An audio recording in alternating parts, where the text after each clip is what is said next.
And we are back with Patric Pepper, who has been writing for a while now. He started writing poetry as an undergraduate at the University of Maryland. What were you studying there? I was studying philosophy as an undergraduate, and I actually discovered that there were poetry workshops and that you could get into a class where you could learn to write poetry, and I was astounded, and I signed up. Are you sure it wasn't because people who do philosophy make even less money than people who do poetry? I wasn't thinking about money at the time. We don't make any money at all. Think more about it now, you know. All right, and you've been a member of the Capitol Hill Poetry Group in Washington, D.C. For quite a while. In fact, you're in their 20th anniversary anthology? Yes, that's right. Which we put out on the table here. Let's have a quick peek. Now, let's see. This is called The Other Side of the Hill. Correct. This is not the hill where the hobbits live, right? No, this is Capitol Hill. Okay, yeah. All right. Here, you hold that because I think you're going to be reading from there. Yeah. Capitol Hill. Do you get many members of Congress writing poetry dropping into the group? I don't think we've ever had a member of Congress that dropped into the group, but we've had a steady stream of people, you know, over the years. We've had a lot of people, and we've kind of got a group now, about 8 or 9 that are regulars. What sort of work do they do? It's varied. It's quite varied. Everything from formal work to, you know, free verse and things that are in between. Let's see, and you yourself have been in the Edge City Review, the Comstock Review, Pivot, Blue Unicorn. I've never seen a blue one myself, but that's another story altogether. I've seen others. Piedmont Literary Review, and Hungry as We Are, an anthology of Washington area poets. This was not put out by the Capitol Hill Group, was it? No, this was put out by Washington Writers Publishing House about 3 years ago. Do they have sweepstakes? No. Well, you can't blame me for trying. Let's see, the Comstock Review gave you an award. Yes, the Muriel Craft Bailey Award for 1998 for a poem called Judas Tree. Who was Muriel Craft Bailey? I wish I knew, but... But you like the award, just I like the award. It was quite a stroke of luck for me. Do you have the poem with you? Yeah, I do. Let's start with that. Yes, why not? We get a lot of prize winners on this show. Don't be caught short here. Judas Tree, as you may know, is red bud, quite a common tree in this area in the spring for its reddish purplish blossoms. Judas Tree. Judas took a scrap of leather and made himself a handy noose. Then in lovely April weather choked himself with some excuse. He bent the branch and idly turned. A hungry sparrow viewed the deed. Nothing to eat and nothing learned, she foraged on for mustard seed. After lunch we cut him down, since he was 7 days deceased. We dumped him just beyond the town and gave the feral dogs a feast. They scattered Judas past the wall, femurs and dung and flecks of leather. That's mostly what we now recall, that and perfect April weather. And petals soft as Salome's cheek, spatter of spring across the land, red bud, the tree that for a week held Judas in its bleeding hand. I must say that it does my heart good to see a rhyming poem get recognition, because so much rhyme is out of favor these days. So congratulations. Well, thank you very much. On that. Dan's going to sneak off now and write some rhymes too. Good idea. All right. What else do you have in there? Well, I thought I'd read a couple of poems from the anthology of Other Side of the Hill. Yeah.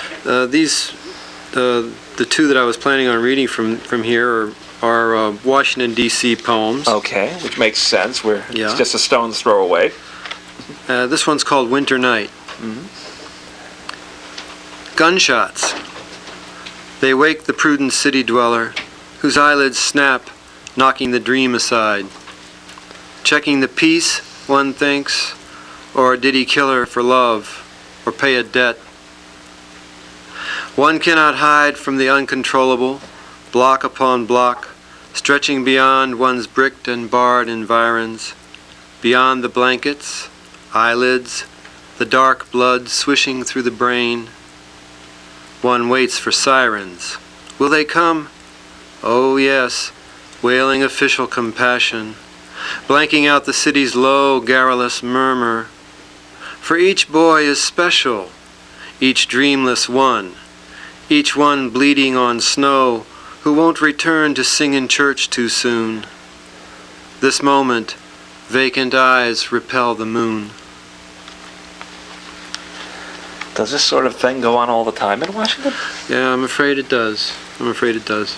As it goes on in all of our cities in America.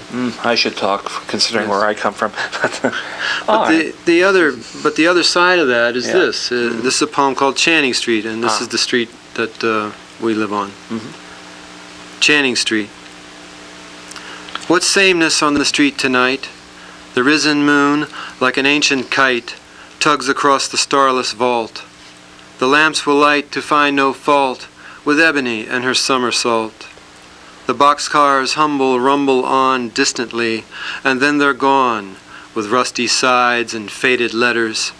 Here neither side of the track is better.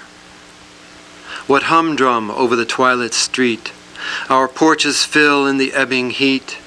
Some teenage boys in baggy pants, slow as turtles, quick as ants, make of their easy gait cool dance. And down the block the arithmetic of Kara's bike, its perfect click. The deepening shadows hold no fright. Oh same, oh joy tonight. Well, I'm glad there is some joy in Washington.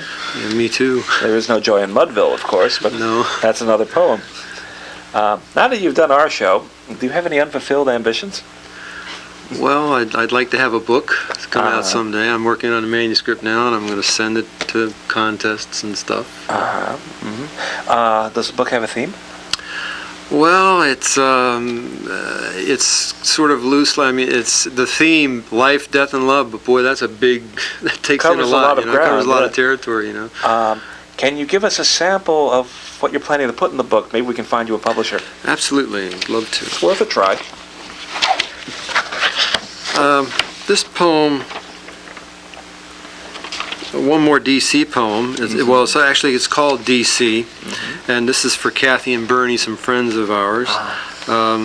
I work 35 miles outside of the district in the suburbs, and I'm asked this question quite often. The question that this poem begins with, DC for Kathy and Bernie.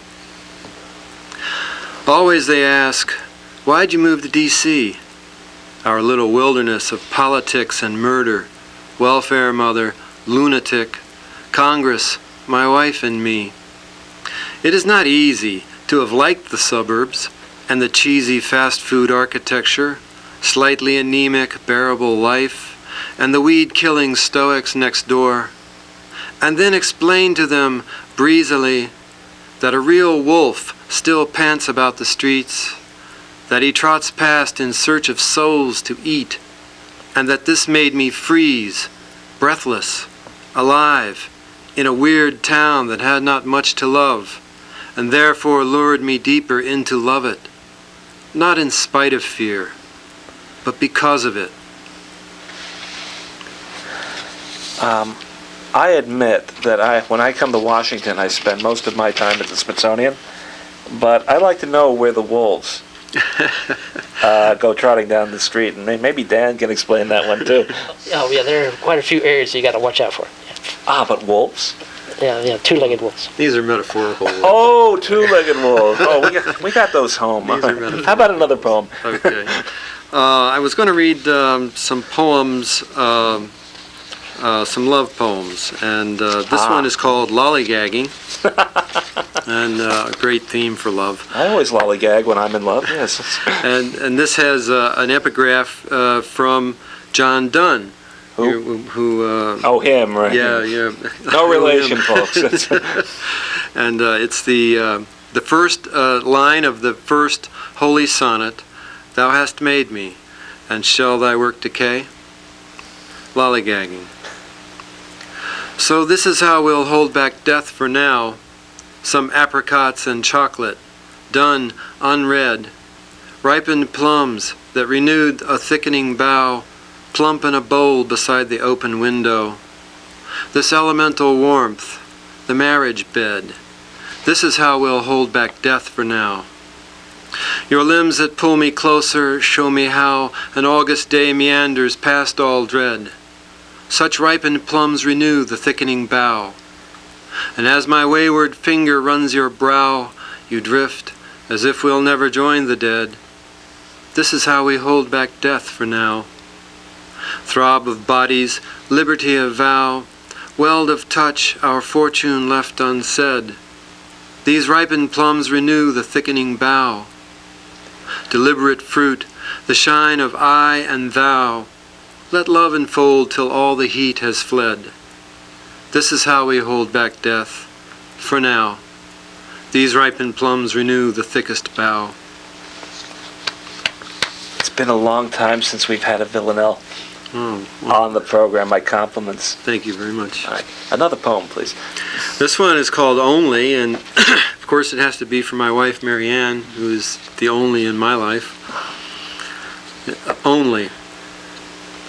Only a wife can say important things in such a casual way, as just this morning when I announced the peaches ticked me off because they rot before we've time to eat them. Unlike the apples, firm, juicy, and tart for a long time, even into winter, whereat you said, pretty as a peach, there's your poem. That's not a poem, I groaned. It's every poem you write, you said. Your life, peaches rotting away in dead of August, you yearning for the apples of September, round and pure, that talk to you when you eat. Down in the cellar of your modern heart, you've apples by the bushel into spring.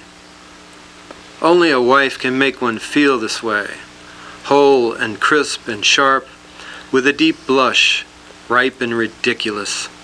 So much the fool. Whereat you said, smiling like a stamen, eat a banana, hun, they're rotting too. Or mix them up. Do you ever suffer from writer's block?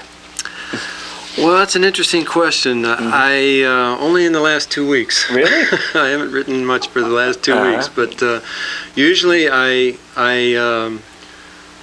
write something every week, and I begin it and carry it around in a little card in my pocket, and I'm thinking and working on that poem a lot. So I'm writing every day, most of the time, even if it's just a line or two. Dan, how's your writer's block coming?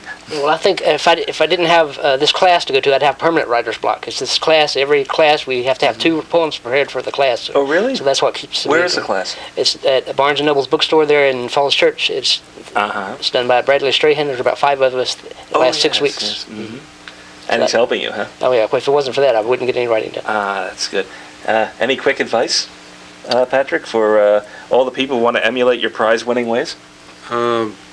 Just work hard and try to discover yourself and your voice and your poems. Okay, one more small poem, I think. One more small poem called Marriage.